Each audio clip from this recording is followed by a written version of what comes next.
Nangyari nga noong mga araw na iyon na lumabas ang isang utos mula kay Augusto Cesar na magpadala ang buong sanglibutan.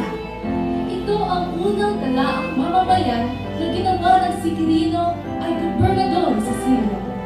At nagsisipa roon ang lahat upang sila'y makatala, bawat isa sa kanyang sariling bayan.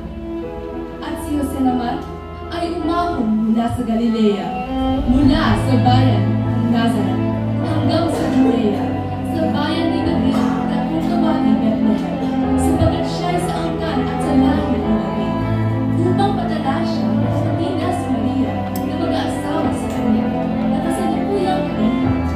At nangyari, samantalang sila'y nangaroroon at naganap ang mga kaanumang dapat siyang makanap.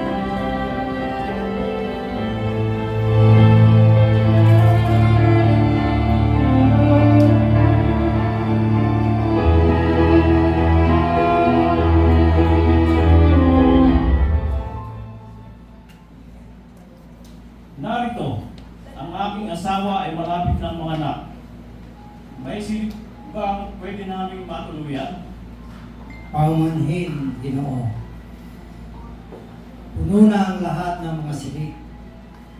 Subalit, kung ibig ninyo, ay meron akong kasapsaban sa takoroon na pwede ninyong matuluyan pansamantala. Salamat sa iyong pagbibigay ng aming matutuluyan.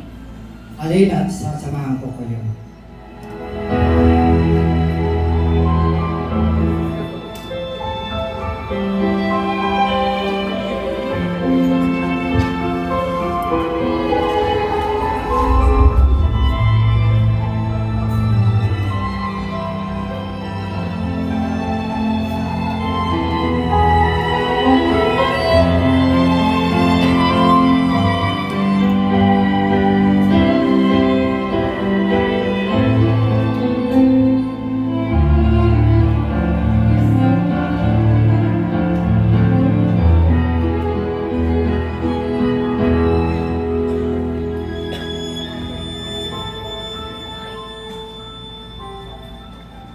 At kanyang ipinanganak ang panganay niyang anak na lalaki.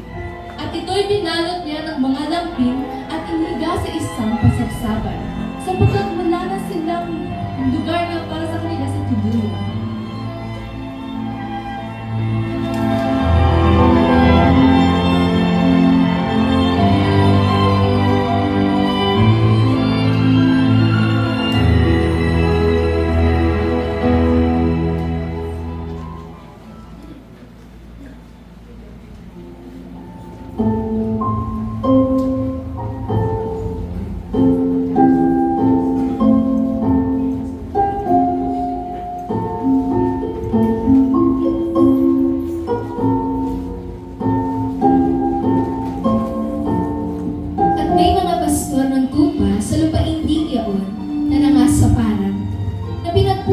Sa gabi ang kanilang kawan.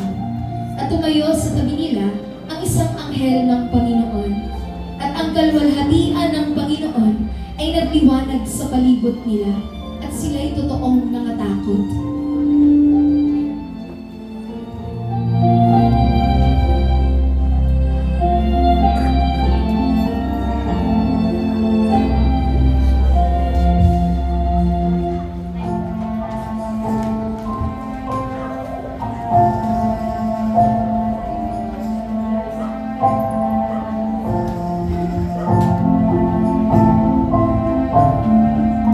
Huwag kayong matakot.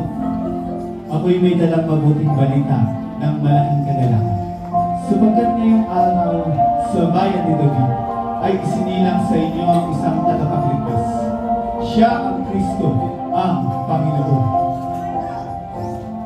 Halina, tayo pumunta sa Bethlehem upang alamin ang bagay na iyon.